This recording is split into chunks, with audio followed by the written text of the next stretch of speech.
안녕하세요. 공월반야열애장 제52강 진행하겠습니다.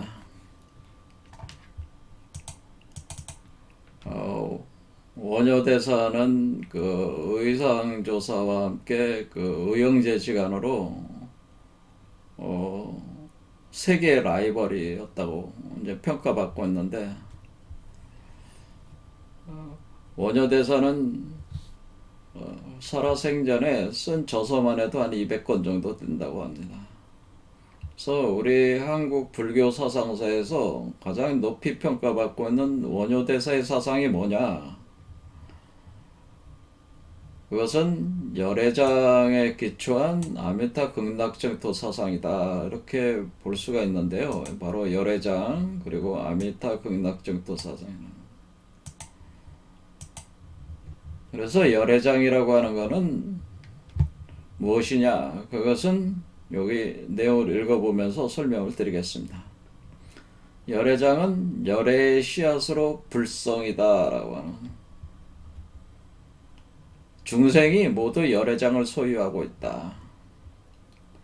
열애장은 법진, 법성, 보리, 중도라고 칭해지며 자성의 청정한 진여불성을 나타내는 것이다.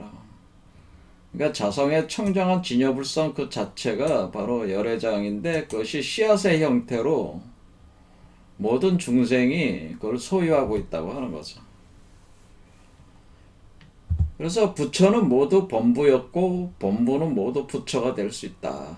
왜 이것이 가능하냐면은 범부들이 본래 열애장이라는 부처의 씨앗을 가지고 있었기 때문에 부처가 될 수 있었고, 그러니까 범부는 모두 부처가 될 수 있다고 합니다. 그러니까 지금 우리가 그 과거세의 거의 모든 부처는 사실은 다 범부, 우리 인간이 변해서 전화해서, 그래 트랜스포메이션, 그리고 변형이 돼가지고 변화해서 된 존재들이 바로 부처다, 그런 겁니다. 그런데 중생은 이 모든 존재가 자신의 마음에서 만들어진 것임을 알지 못한다고 하는, 그러니까 자신이 사실은 살고 있는 이 세계가 자신이 만든 거라는 걸 모른다는, 그러니까 자신의 번뇌 망상에 의해서 만들어진 허망한 꽃, 환상, 그래서 허공에 핀 꽃이라고 하기도 하고 허환이라고 해서 허망한 환상이다, 이렇게. 근데 자기가 만든 환상이라고 하는, 자기가 만든 마야 환상 속에 살고 있다는 것을 알지 못하고 마치 실체가 있다고 집착을 해가지고 고통의 바다에 빠져 있는데, 이게 벗어나려는 걸 구하지 않는다는 거야. 그러면 이 중생이 그러면 어떻게 하면 이것을 벗어날 수 있겠냐? 여기서 원효대사가 말씀을 하시는 거는, 모든 중생이 열애장이라는 씨앗이 있어서 벗어날 수 있는 원인은 있는데, 그 씨앗을 자신의 마음에다가 뿌려가지고 옥토로 만들어, 자신의 마음을 옥토로 만들어서 뿌려가지고 열매를 얻으면 되는데, 불가를 성취하면 되는데, 그런 하늘 농사를 지으려고 하질 않거나 하늘 농사를 지을 능력이 안 된다는 거예요. 그러니까 자력으로 부처가 되기가 굉장히 어렵다고 하는 겁니다. 그래서 원효대사께서는 뭐라고 말씀하시는 거냐면은, 그러니까 뭐예요? 불보살들의 불가사의한 훈습력과 대비 원력에 의지해야 된다는 걸 강조를 하는 겁니다. 그러니까 앞에 말씀해 드렸듯이 부처는 모두 범부였잖아요. 그러니까 이미 범부에서 부처가 되신 분들이 있어요. 아주 희귀하게 출현을 해서 부처가 되신 분들이 존재하는데, 이분들은 이 범부들을 부처로 만들기 위한 대자비심이 있다고 하는 거죠. 이 대자비심이 있고 이 중생들을 구원하고자 하는 서원들을 가지고 있기 때문에, 이미 부처가 되신 분들의 그 원력을 끌어와서, 그분들의 강력한 대비 원력을 끌어와가지고 그분들의 훈습력을 받아가지고 무생인을 성취한다. 그러니까 해탈을 할 수가 있다고 하는 겁니다. 그래야지 해탈할 수. 그러니까 이것은 타력통을 얘기해요. 타력이 필요하다는 거예요. 그러니까 이렇게 자력으로 득도한다는 거는 엄청 어려우니까 이미 자력으로 또는 타력으로 이미 부처가 되신 분들의 원력에 의지해서 그분들의 훈습력과 대비 원력으로 타력을 빌어서 나도 부처가 될 수 있다라고 하는 거예요. 그래서 타력적인 걸 얘기하는 거고, 그 대표적인 게 뭐냐면은 아미타 극락정토라고, 아미타불을 극락정토 사상이 대표적인 것이 바로 아미타 극락정토 사상이고, 바로 그 이미 성불하신 분 중에 아미타불, 특히 아미타불을 핵심으로 해가지고 이분의 훈습력과 대비 원력에 의지해서 수행을 하면은 이분이 극락정토를 세워놓은 곳과 파장이 맞는 거죠. 파장이 맞으면은 자신도 그러니까 아미타불과 같은 존재가 될 수 있다, 그런 얘기입니다.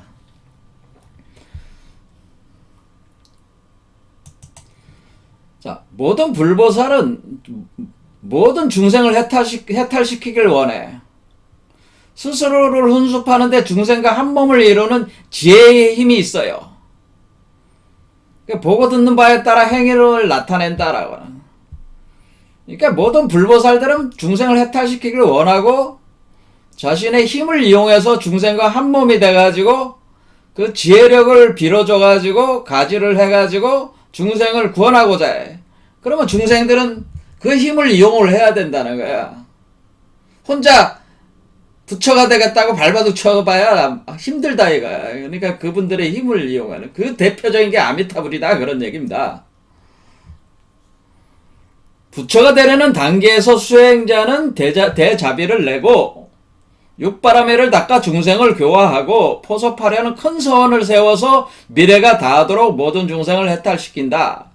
그러니까 마치 불보살들이 중생을 해탈시킬 원하고 스스로 훈습해서 중생과 한 몸이 돼서 중생을 구원하려는 마음을 일으켰듯이 똑같은 마음을 가져야지, 그분들과 똑같은 마음을 가져야지 그분들의 대비 원력을 내가 소환을 해서 한 몸이 돼가지고 나도 그런 부처가 될 수 있다고 하는 겁니다. 동일한 존재가 될 수 있다고 하는 것이다, 그런 겁니다. 그러니까 이 모든 불보살들의 이런 훈습력과 대비 원력을 대표하시는 분이 바로 아미타불이고, 그 분이 서원한 극락 정토가 바로 아미타 극락, 서방 극락 정토다, 그런 겁니다. 그래서 아미타불은 본래 세제왕 부처라는 분이 이 세상에 계셨을 때, 그때는 석가모니가 이 사바세계 주인이 아니었고, 세제왕 부처라는 분이 이 사바세계를 관장을 하고 계실 때에 그때 출연했던 법장 비구라는 분이신데, 법장이라는 분이죠. 그러니까 법장이라는 분이 40발대 서원을 세워가지고 수행을 통해서 아미타 극락정토를 어디다가 여는 거냐면은, 아미타 극락정토를 이 욕계에다 여는 게 아니고 이거를 색계에다 열었다는 거예요. 색계. 그러니까 우리가 3계 중에서 욕계, 색계, 무색계 중에 색계에 열려 있다는 거예요. 열어놨다는 거예요. 극락정토로. 그러니까 지금 욕계에 있는 사람들 눈에는 안 보이는 거지, 색계에 있으니까. 그렇죠. 그러니까 색계에다가 펼쳐놓으신 거란 말이야, 색계. 그러니까 우리가 아미타 극락정토에 태어나고자 서원을 해서 우리도 아미타불의 대비 원력에 의지해서 이렇게 진원 수행을, 연불 수행을 하면은 이 아미타 극락, 색계에 펼쳐진 이 아미타 극락 정토와 네트워크 망으로 연결이 된다고 하는 겁니다. 그러니까 우리 자신의 영토가, 우리 자신의 불국토들이 다 아미타 극락 정토와 연결이 돼서 하나의 아미타 극락 정토 망을 구성한다, 이렇게 이해하시면은 거의 정확한 얘기가 되겠습니다.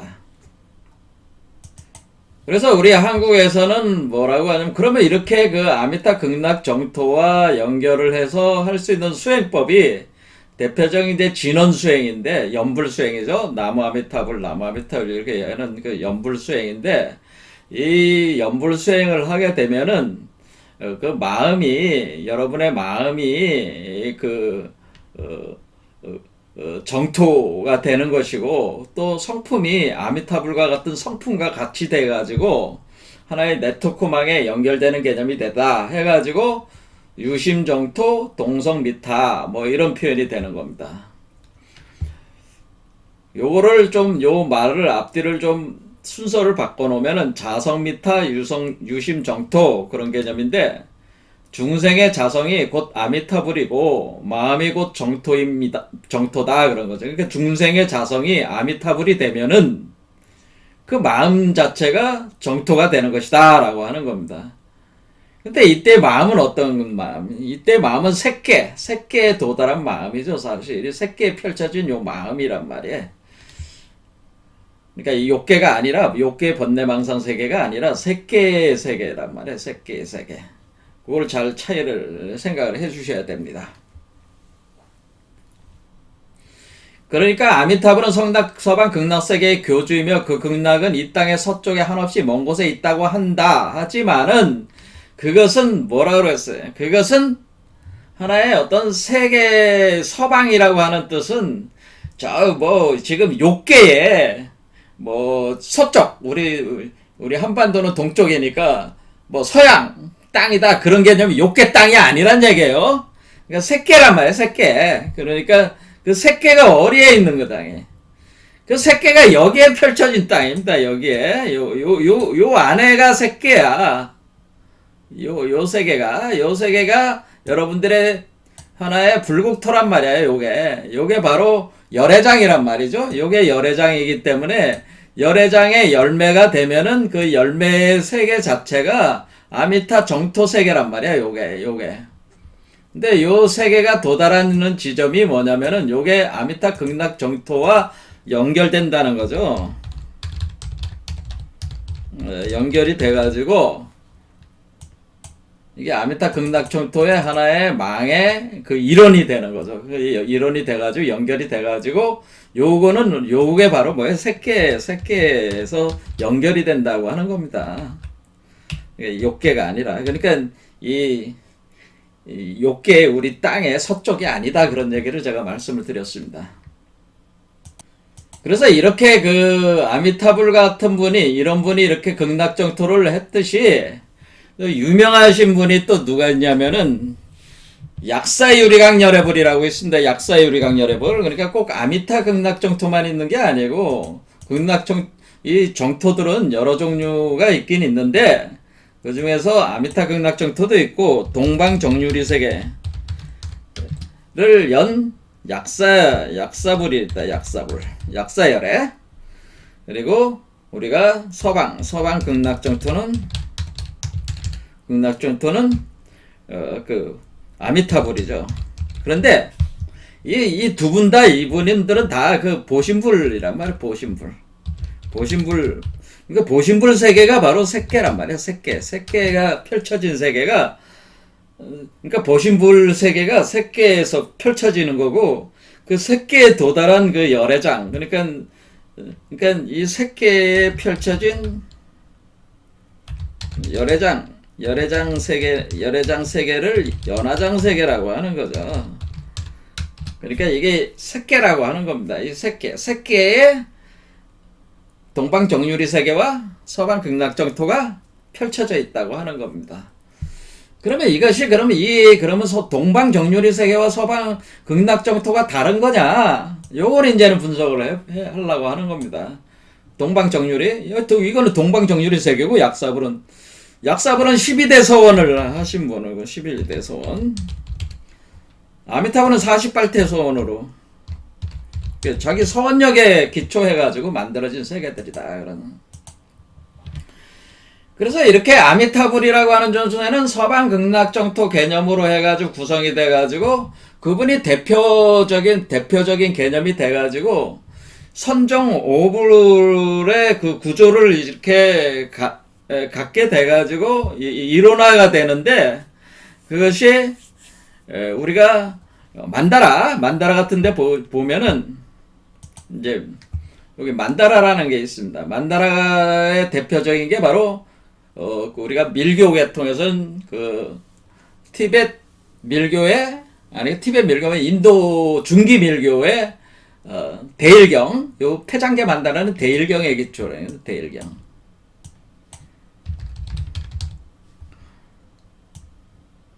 금강계 만다라는 이거는 금강정경의 기초에서 만든. 그런데 이렇게 그 대일경이나 금강정경의 만다라를 보면은 그 부처들을 이렇게 배치해 놓은 게 있어요. 그러니까 배치를 5명을 배치를 하면 다섯 명이 그러니까 오불, 그걸 오불이라고 하는데 5명, 5 부처를 배치하는 그 배치 개념이 있습니다. 배치 개념. 오불 개념이 있습니다. 그럼 오불 개념이 제가 말씀드리기를 이렇게 태장계 만다라죠. 태장계 만다라를 이렇게 보면은 요 정중앙에 대일열애, 그러니까 비로자나 열애불이 정중앙에 있고, 요 아미타불이 요 서쪽에 있습니다. 서쪽에. 태장계 만다라를 보면. 그러니까 만다라상의 그림이라 그런 얘기입니다. 이것이 하나의 태장계 만다라 세계에 있어서 부처의 배치로 볼 때, 이렇게 아미타불은 서쪽에 배치가 되는 거다. 그런. 마찬가지로 금강계 만다라를 보면은 총 9개 칸으로 이루어져 있는데, 요 가운데 것이 오불이 배치가 되어 있습니다. 정중앙에. 그러면 정중앙에 배치가 되어 있는 거는 정 가운데는 대일열애. 똑같죠? 비로자. 요 대일열애가 바로 법신불입니다. 법신불. 그러니까 가운데는 항상 법신불이야. 이제 내가 태장계나 그 금강계나. 그러니까 여기 보면은 요 정가운데 요게 법신불이라고 그랬죠? 요게 법신불. 그래서 이 중앙에 법신불이 있고 서쪽에 아미타불이 있는 거다 그런 겁니다. 그럼 여기 법신불이 중앙에 있고 여기서는 이쪽이 서쪽이에요. 이쪽이 아래쪽이 동쪽이고, 아래쪽은 아촉열애가 있고, 여기 서쪽에는 아미타열애가 있죠. 그 다음에 남쪽에는 보생열애가 있고, 북쪽에는 불공성치열애가 있습니다. 요걸 보통 이렇게 금강계 만다라에서 배치된 이 오불 구조가 기본적인 오불 배치의 기본 원형입니다. 그렇게 이해하시면 됩니다. 그런데 이런 식의 그 이해를 제가 말씀드리기를, 이런 것이 좀 더 정밀하게 그것을 설명해 주는 것은 사실 동양역학이라고 제가 말씀을 드렸어요. 그래서 지난 시간에 제가 동양역학적 메커니즘을 가지고 배치를 다시 했어요. 그래서 여기 오불, 대일열애, 아촉불, 보생불, 아미타불, 불공성치불, 방위가 있죠. 중, 동, 남, 서, 북. 그 다음에 오니, 색식, 수상행, 오독이, 치진, 만탐질, 뭐 이렇게. 오지가 바로 법계체성지, 대원경지, 평등성지, 묘관찰지, 성소작지, 이렇게 배치가 됩니다. 동물은 대일열애는 사자, 아촉불은 백상이라는 게 휜코끼리라는 뜻입니다. 그리고 보생불은 말, 아미타불은 공작새, 불공성치불은 금시조애 등. 그 다음에 어떤 형상으로 보면은 대일열애는 탑이야, 탑. 아촉불은 금강저, 보신불은 보주, 동그란 보주. 그렇죠? 구슬이라면 보주 구슬. 그 다음에 아미타불은 연꽃, 불공성치불은 검, 뭐 이렇게 돼 있습니다. 그래서 색깔 배치가 돼 있고, 그 다음에 무드라, 어떤 직원인, 항마촉진인, 영원인, 뭐 선정인, 시무인, 이런 식으로 배치가 돼 있습니다. 근데 이런 것들이 여기서 동양역학의 하도 낙서하고 연결해서 보면은 오히려 이치가 더 정확하게 나타나기 때문에, 왜 그러냐면은 우리가 여기서 5대를 배치할 때 대일열애는 공, 아촉불은 수, 물, 보생불은 지, 아미타불은 화, 불공성취는 풍 이렇게 해서 지수화풍이라는 4대에다가 공을 하나 붙이면 5대. 이걸 오행이죠, 오행. 우리 그 동양역학으로 보면 오행 개념과 같은 건데 이렇게 보는 것보다는 뭐가 동양역학이 어떤 점이 나으냐면은 이 금, 여기 이제 금이 없잖아요. 지수화풍만 있잖아요, 지수화풍. 근데 여기 금이 없잖아요. 근데 오행에는 금이 있단 말이에요, 금. 그러니까 수화목금토. 수화목금토. 수화지풍만 있지, 예? 풍이 사실 목이란 말이야, 목. 그래, 토. 이거는 지는 토란 말이야. 그러니까 수, 화, 토, 목. 네 개만 있지 금이 없어, 여기에 지금. 그렇죠. 금이 없어. 근데 지금 모든 게 다 금강불로 가는 거기 때문에 금의 개념으로 가기 때문에 이 금에 대한 내용을 담고 있는 게 오행사상이다. 그런 얘기입니다. 그래서 오행사상이 훨씬 이 이치를 파악하는 데 유리하다. 그런 얘기는. 자, 그래서 오행 개념을 잡기 위해서 제가 하도 낙서, 동양역학의 하도와 낙서를 가지고 이거를 이해하면 좋은데 이걸 또 하면은 또 상당한 시간이 또 뭐 지금 뭐 불교 강좌를 하는데 역학 강좌가 돼버리니까 그렇게 할 수는 없고 간단하게 제가 말씀을 드렸습니다.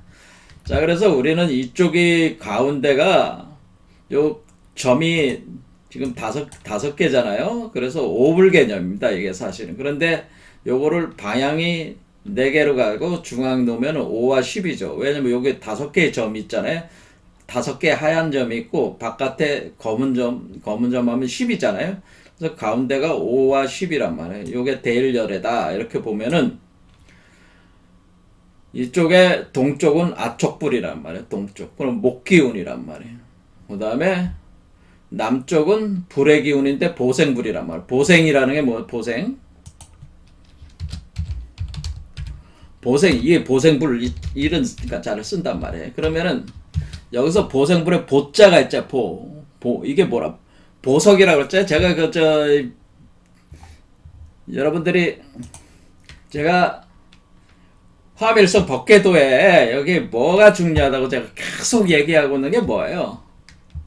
보자라는 거죠, 보자. 우보 익생할 때 보자가 나왔잖아요. 그렇죠. 근데 쭉 내려다 무진보 뭐 이렇게 그렇죠. 보자가 나오잖아요. 이렇게 보자. 그래 실보전 할 때 보자가 나오잖아요. 이렇게 보생불과 관련돼 있다는 걸 알 수가 있어요. 이게 보생불. 근데 보생불은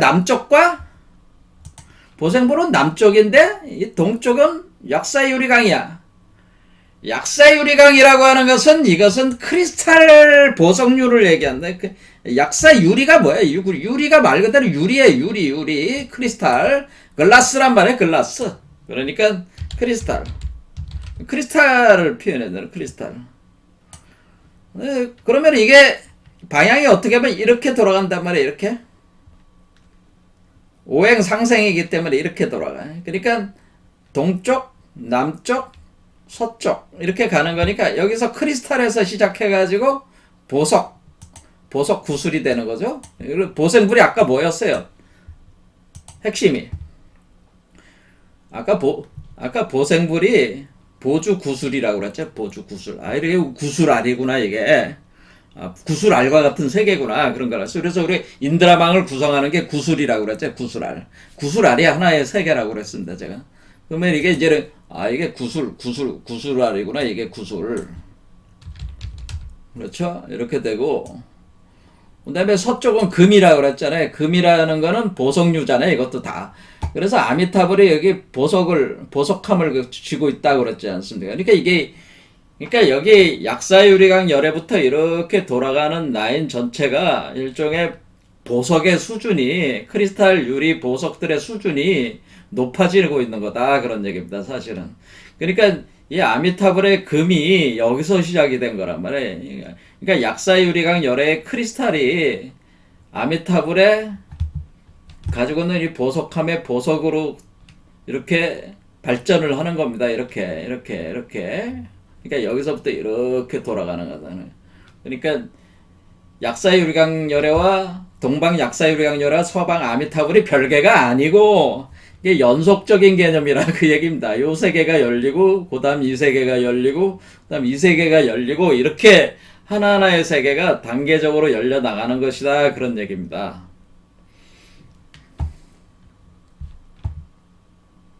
자, 그러면 우리가 동양역학에서는 여기 지점을 자라고 그랬죠.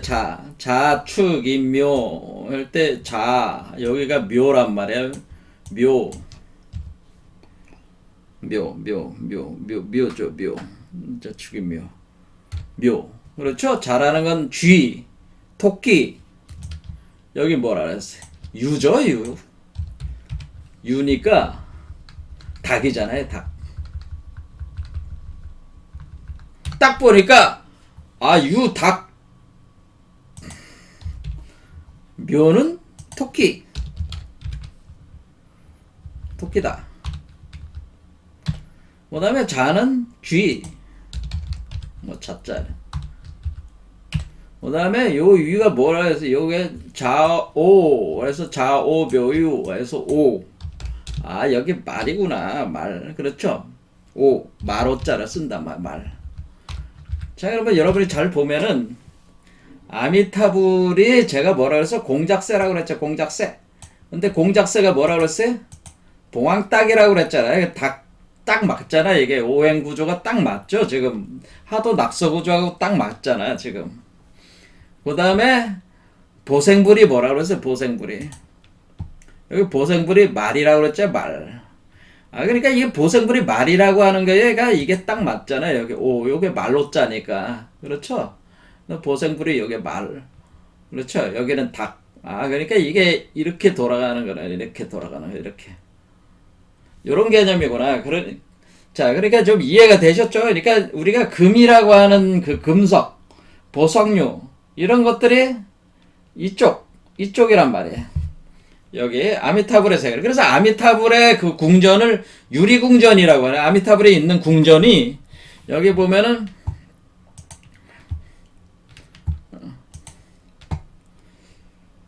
장엄 법계를 장엄하게 하는데 그것이 실보전이라고 그랬죠. 실제에 있는 보석으로 만들어진 궁전이다. 그런 뜻이네.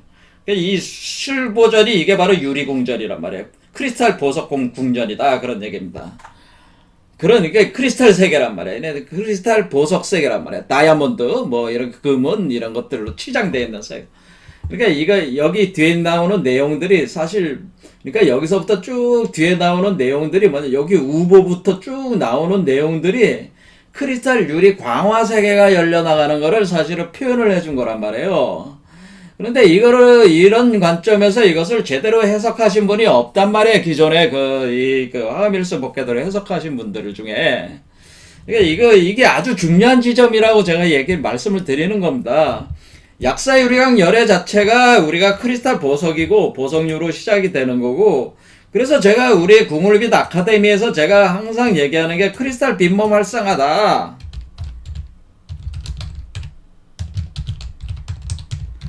활성화라고 해서 우리가 빈몸이라고 하는 것은 빈몸은 빛으로 빛나는 몸이니까 이것을 색신이라고 하고 이것이 이루어지는 세계가 색계란 말이야, 색계. 그러니까 빈몸은 색계의 몸이요.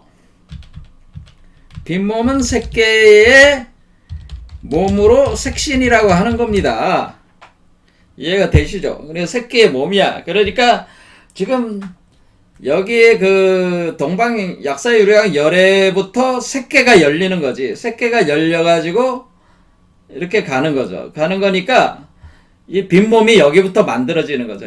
여기서부터. 그래서 이 영역이 사실 우리가 빈몸이 만들어지는 것이다. 그런 겁니다. 근데 이제는 우리가 통상적인 그 하도고, 낙서를 보면은, 자, 여러분, 낙서를 보면은,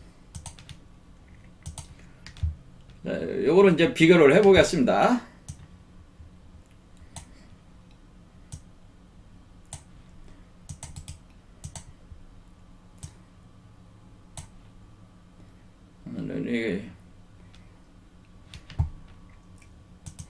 보면은 어떻게 되냐면은 이 불과 여기 화와 금이 바뀌어요. 바뀌어가지고 4가 여기로 온단 말이야. 4가 원래 숫자로 4금과 9금이 금이란 말이야. 금.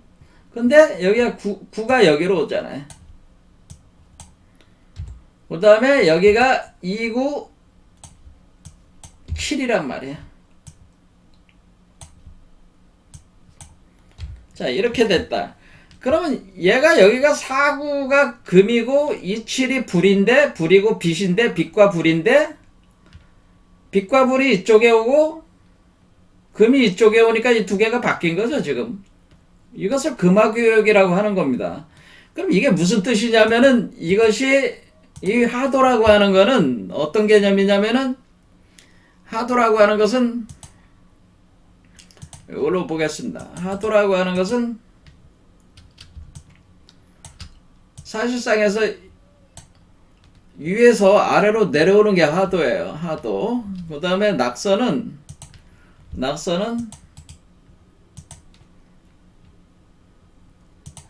그러니까 이렇게 하강하는 게 하도야. 하강하는 게 하도고, 낙서는 이렇게 상승해가는 게 낙서야. 그러니까 여기 파란 선 있죠? 파란 선 하강하는 게 하도고, 상승하는 게 낙서야. 그러니까 하도라고 하는 것은 원래 우주의 본존불이 우주의 일집 하도는 일집 법계의 법신이 뭐야? 이 세계 속으로 들어오는 거. 세계 속으로 이렇게 융입되는 거를 표현해 준 것이 이게 하도라는 거고요. 그 다음에 이 법신이 들어온다고 하는 것은 법신의 씨앗을 뿌렸다는 거지. 법신의 씨앗을 뿌려서 이 법신의 씨앗이 열매 맺어서 여기까지 올라가는 거가 이게 낙서란 말이야. 이 법신이 씨앗이 돼가지고 중생 몸속에, 그러니까 중생 몸속에 융입된 법신 씨앗, 이것이 열애장이죠. 씨앗이 활성화해서 불과를 성취하는 것이 바로 이것이 낙서다, 그런 얘기입니다. 그럼 이거는 1부터 9까지 가는 거니까 여기가 1이죠. 밑에가 1이고 위에가 9라는 뜻이죠. 그렇죠. 그러니까 얘가 지금 1이 여기 맨 아래에 있었잖아요. 그렇죠. 1. 그래서 얘는 낙서로 보면 여기가 9가 되는 거죠. 이렇게 9. 그러니까 우리가 구금이 어떻게 성취되는 거예요? 여기 끝까지 가면은 구금이란 말이에요. 그럼 딱 12에 들어가는 거지. 그렇죠. 그래서 우리는 뭐를 위주로 봐야 되는 거예요? 오행의 기초적인 개념은 하도로 보고, 그리고 실제로 우리 몸 안에서 법성의 씨앗, 열애장이 활성화돼서 우리가 본전물, 바로 우리가 일진 법계의 그 주인공이 되는 그거로 우리가 우리 몸에서 부처가, 중생이 성불을 해서 부처가 되는 거는 낙서 메커니즘으로 이해할 수가 있다고 하는 겁니다. 자, 알아들으시는 분들은 알아들으셨고, 못 알아들으시면 뭐는 할 수가 없습니다. 이것과 계속 하면은 해봐야 뭐 알아듣지 못하는 뭐 할 수 없는 것이니까. 어쨌든 1에서 9까지 가는 거예요. 그러면 그럼 이게 이렇게 쭉 가는 거구나. 이게 낙서는 밑에서 위로 올라가는 거니까. 그러니까 밑에 씨앗이 뿌려져 가지고, 그러니까 하도는 씨앗을 뿌리는 거고, 이것이 씨앗을 올리는 거고, 그런 거구나. 씨앗을 여기 싹 튀어 가지고 올리는구나. 그러면 이게 낙서 중심으로 보면은 9까지 가는 거구나. 그러면 이게 아미타불이 어디로 가는 거예요? 지금 그러니까 아미타불이 우리가 이렇게 1번부터 9번까지 가면은 아미타불이 되는 거죠. 결국에는 아미타불이 되는 거야. 그러니까 결과적으로 아미타불, 결과적으로 법신의 씨앗인 열애장이 법신의 씨앗인 열애장이 자성 청정 법신 진여법성인데 이것이 활성화해가지고 이것이 불과를 성취해. 부처의 열매를 성취한다, 그런 뜻입니다. 불과를 성취하면 성취하여 완전히 성숙하면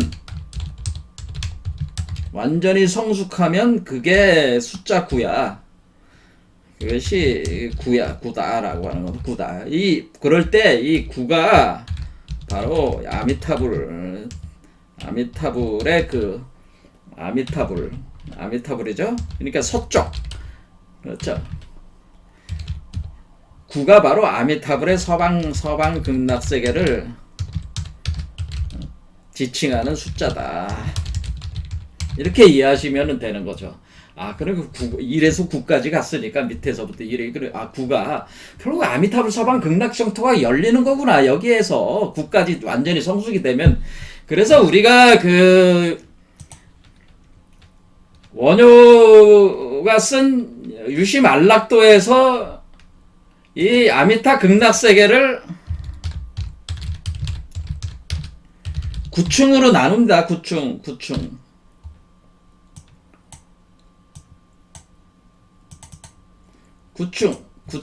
9층으로 나눈다.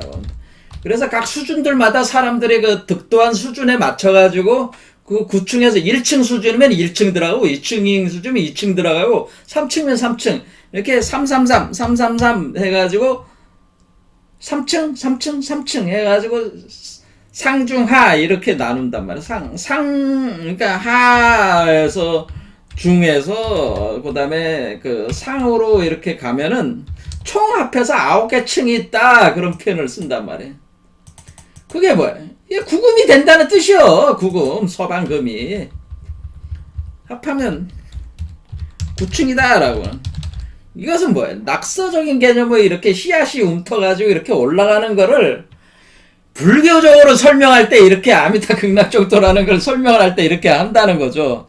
하지만은 이제 동양 역학으로 보면 금방 이해가 되는데 이렇게 서술적으로 이거를 설명을 하려다 보니까 아미타 극락정토라는 거를 개념을 가지고 이거를 이제 설명을 할 수밖에 없는 거야. 하지만은 서술적인 이 아미타 극락정토 설명이 동양 역학을 이해하는 데도 상당한 도움을 주는 거죠. 어쨌든 간에.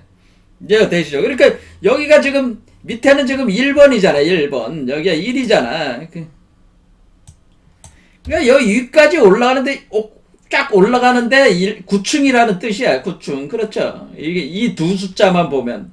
그래서 여기 끝으로 올라가는 여기에 9로 나오는 거구나. 그리고 요 4구가 금이란 말이야. 4, 9. 요게 공작세란 말이야. 요게 공작세. 요게 공작세란 말이야. 새란 말이야. 새.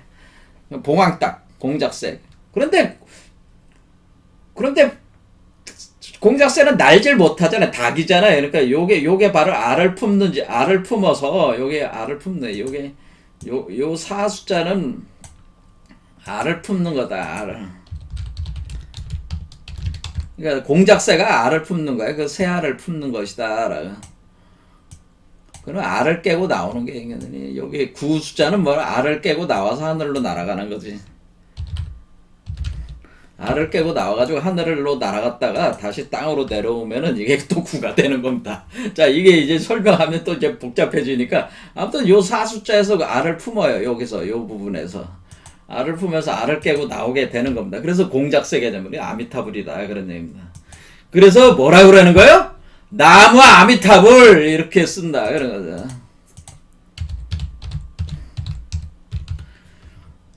왜 나무 아미타불 이렇게 하면은 남이잖아. 남. 여기 남쪽이잖아요. 그렇죠. 이게 남쪽이잖아요. 이쪽이 남쪽이잖아요. 나무 이쪽이 남쪽이잖아요. 남쪽. 그렇죠. 사구 여기가 남쪽이야. 그렇죠. 이쪽은 동쪽이고 서쪽이고 북쪽이니까 남쪽으로 무라는 게 뭐예요? 무. 그렇죠? 근원적인 공, 이걸 공이라고 보면 돼요. 남쪽에서 무로 들어간다는 뜻이야. 근데 이 산스크리트로 보면 뭐 귀해한다 뭐 그런 의미지만은 어떤 분이 이제 그런 댓글을 올린 게 있어요. 쌈바지라는 거에 그게 산스크리트인데 그거를 한자로 그렇게 해석하시면 되겠습니까? 말이 안 되는 그 해석을 하고 계시네요. 저한테 막 힐난하는 그 댓글을 올리신 분이 계시더라고. 쌈마지니 우리가 뭐 쌈마지는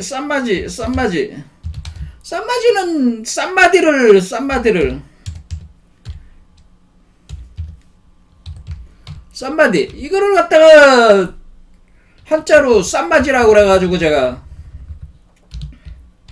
쌈마지다. 쌈마지로 해서 결국 세 개가 마찰, 그러니까 두 개가 남녀가 마찰해서 애새끼를 하나 낳는 게 땅은 그 애새끼가 바로 쌈마지다. 제가 그렇게 설명을 그런 이유로 설명을 했단 말이야. 반야바라밀도 이것도 원래 반야바라밀다는 원래 이게 반야라는 말 자체가 프라즈나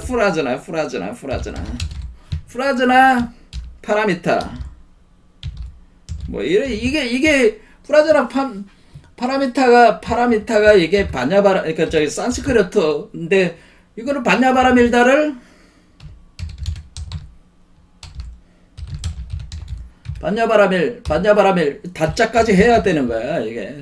그런데 한자로 이렇게 하니까 그래서 내가 반야를 해석을 해드렸어요. 바라밀다. 그런데 해석 뭐 기억하시는 분이 있는지 모르겠지만은 한자로 또 해석을 해주니까 아니 이게 무슨 산스크리트를 무슨 한자로 된 걸 왜 한자로 해석하는 게 말이 됩니까? 그게 산스크리트인데 그런 헛소리 하는 사람들이 있어요.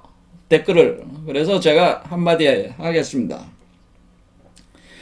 오늘날 산스크리트하고 옛날 불경이 성립된 산스크리트가 같은 산스크리트입니까? 솔직한 얘기로? 그렇잖아요. 원래 불경이 만들어졌을 때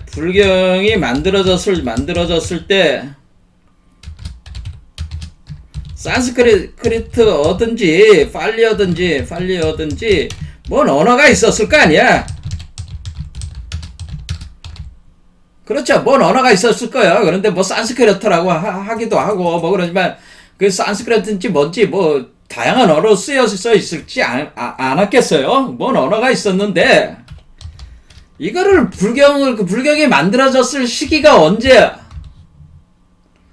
불경이 만들어진 시기가 화엄경 같은 경우도 보면은 그 용수가 뭐 그 가져왔다 그런 얘기가 있는 거 보면은 그것이 뭐 빨라봐야 AD 뭐 2세기 정도 안 되겠어요?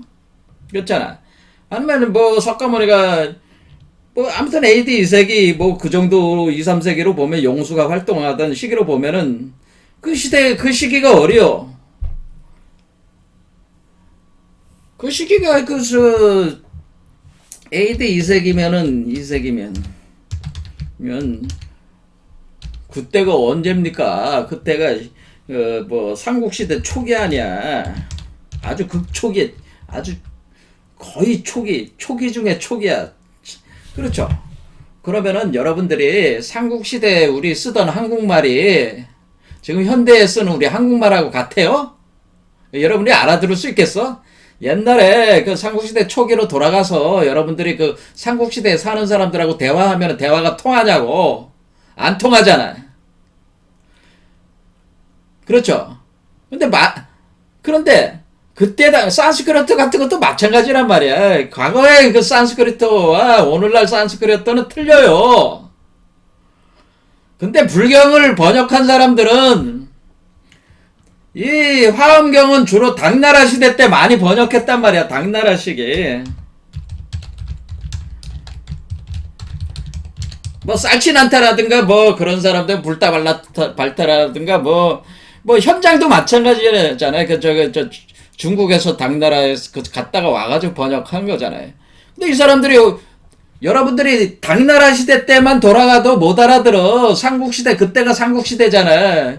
삼국시대 가가지고 우리 한국말 쓴다고 해서 그 사람들이 알아듣냐 이거지. 못 알아듣잖아. 근데 그때 당시에 언어를 그때 당시에 산스크리트든지 팔리어든지 뭐 아무튼 그때 당시 성립된 불경을 가지고 번역을 한 거 아닙니까? 근데 오늘날 산스크리트가 프라즈나 파라메타라고 해가지고 이거대로 그냥 해야지 왜 한자로 이렇게 해석합니까? 이렇게 하면은 야 이 양반아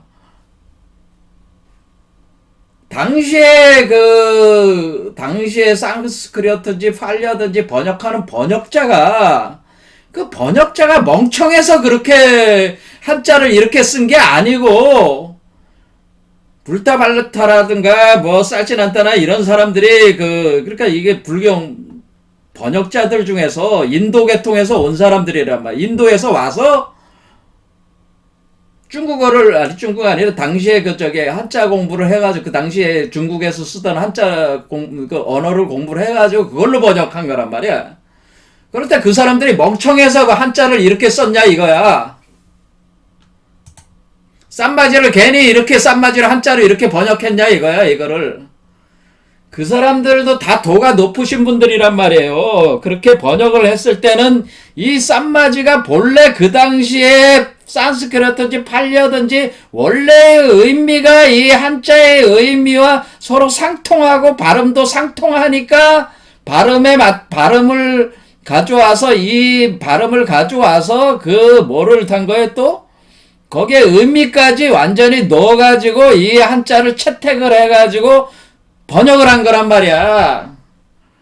그러니까 이 불경 번역한 사람들은 그냥 번역한 게 아니고 한자를 이렇게 그냥 쓴 게 아니고 이 한자 자체가 이 본래 산스크리트 팔려든지 가지고 있는 원래의 의미를 아주 잘 살려낼 수 있는 것들로 구성을 해가지고 이렇게 한자 언어 구성을 해서 이렇게 만든 거기 때문에 오늘날 우리 입장으로 보면 뭐예요? 그냥 프라지나 파라미타라고 오늘날 산스크리트를 기준으로 해가지고 이걸 떠들어다 이 오늘날의 의미로 하는 것보다 그때 당시에 한자 번역을 한 것이 더 정확하지 않겠어요, 오히려? 그 의미를 가지고 저기 하는 것이? 그런 점들을 생각을 안 하고 무조건 뭐 산스크리트가 옛날 거와 오늘날 게 같습니까? 그게 어떻게? 같을 수가 있냐고. 그거는 산스크리트 전문으로 공부를 하시는 분이, 예? 오늘날 언어를 배우고 과거 언어를 배우고 과거의 발음이 다 틀리고 쭉 하면은 한마디로 언어 전문가도 못하는 일이에요. 이거는 언어가 전문가라고 해서 불경을 번역할 수 있는 게 아니라는 겁니다. 제 말씀은 언어 전문가라고 해가지고 불경을 번역할 수 있는 게 아니다.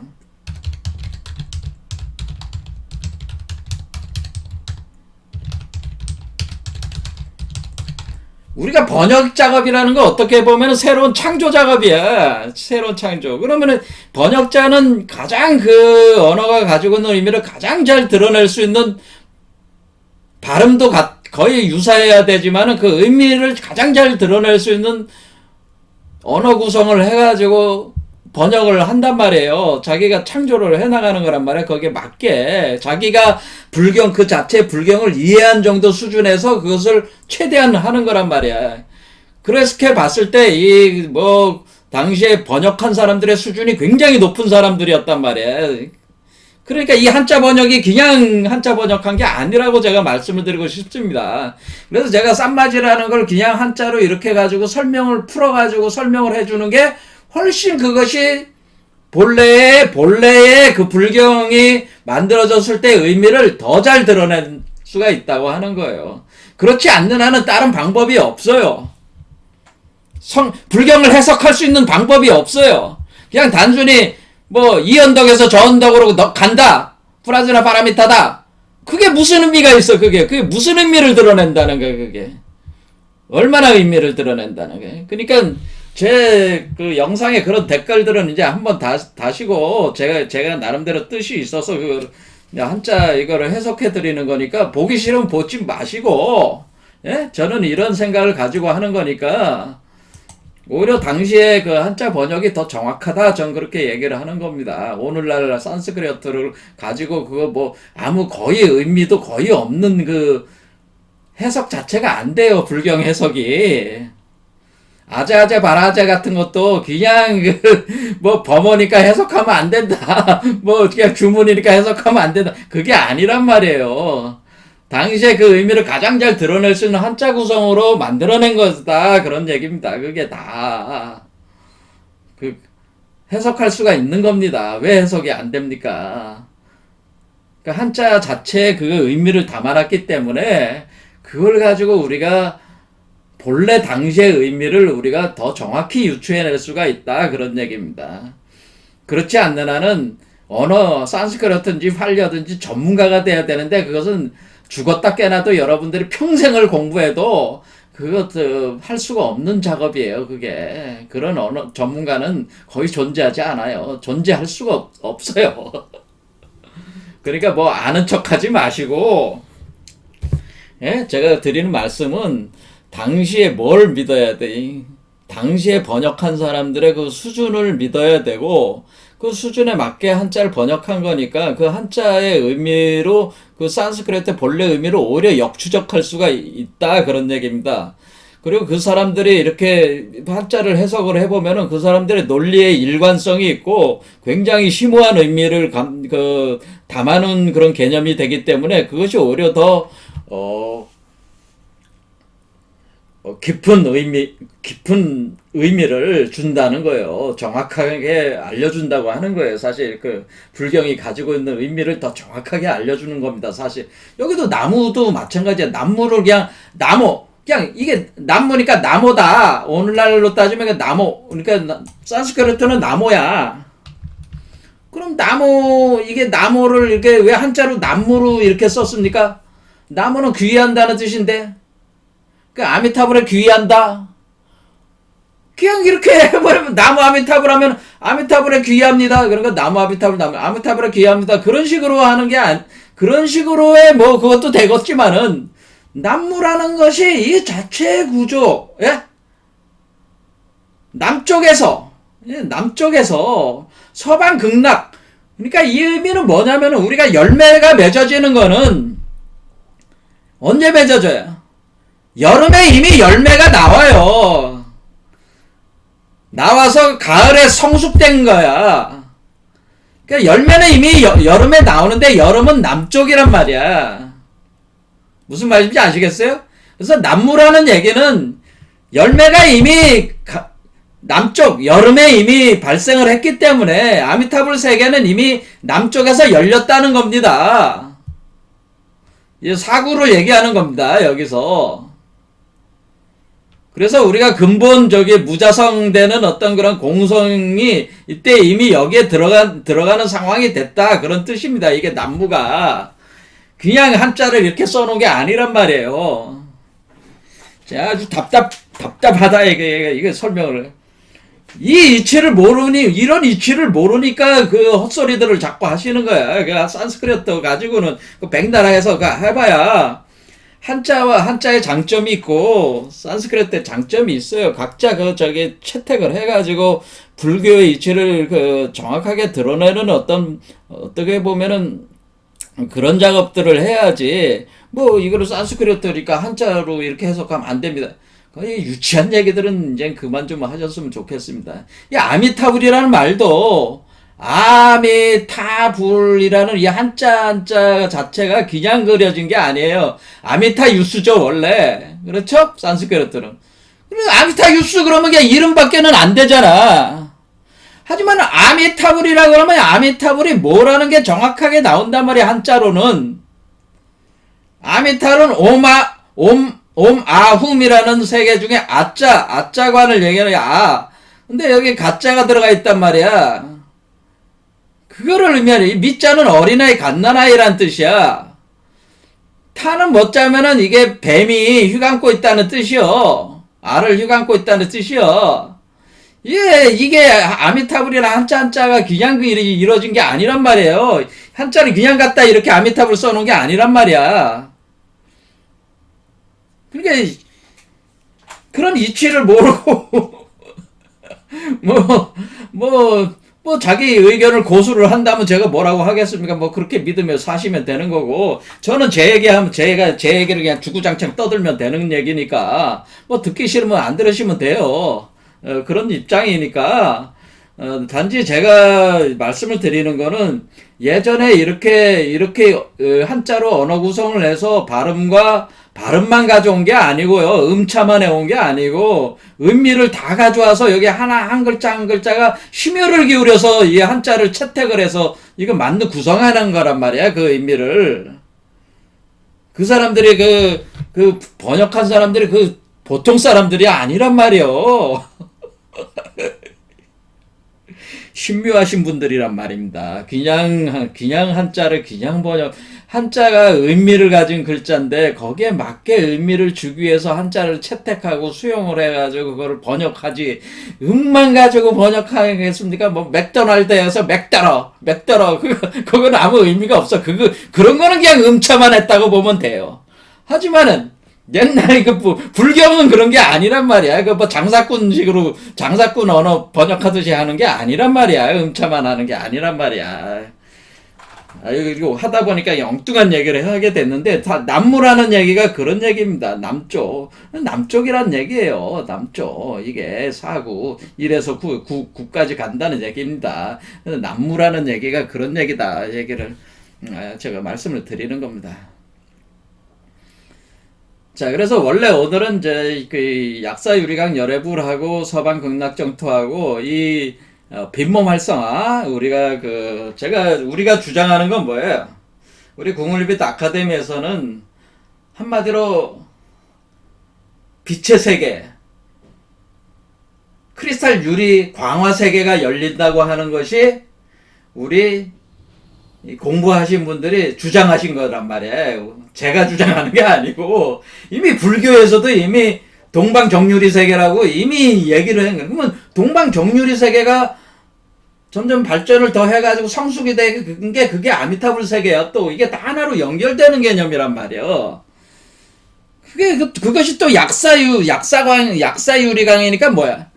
우리가 이제 오늘날 우리 각종 인간이 가지고 있는 질병이라든가 그런 어떤 요소들을 치유할 수 있는 어떤 그런 개념들이 여기 다 들어가 있기 때문에 이런 걸 우리가 살펴볼 필요가 있다고 하는 겁니다. 자, 시간이 너무 갔으니까 그 부분은 이제 다음 시간에 약사유리강 열애에서 보생불, 약사유리강 약사불, 그러니까 유리 세계가 열리는 거야. 크리스탈 유리 세계가. 그 보생불의 보가 뭐야? 보석이잖아요. 그게 유리잖아요. 유리 크리스탈이 보석이 되는 거고, 그 보석함을 가지고 있으니까 이게 금이잖아요. 그게 배치로는 이렇게 되지만은 밑에 씨앗이 생겨서 이제 발화해서 9번까지 가는 게 쭉 이렇게 가는 거니까 요걸 기준으로 보면 이 내용이 다 있다고 하는 거죠. 이렇게 들어간 내용이 여기 안에 1부터 9까지 올라가는 과정에 다 있다고 하는 거죠. 그게 뭐냐면은 내 4번 차크라 이상부터는 약사유리강 세계가 열리는 겁니다. 사실상에 있어서는 뭐냐면은 여기 4번 차크라 했잖아요. 여기 4번 차크라 이상부터는 약사유리강 세계가 열린다 그 얘기입니다. 그런데 4번 차크라에서 바로 견성이 일어나기 때문에 견성이 되지 않으신 분들은 약사유리강 세계에 들어갈 수가 없는 거죠. 보지 못하는 거지. 색계를 못 보는 거지 아직은.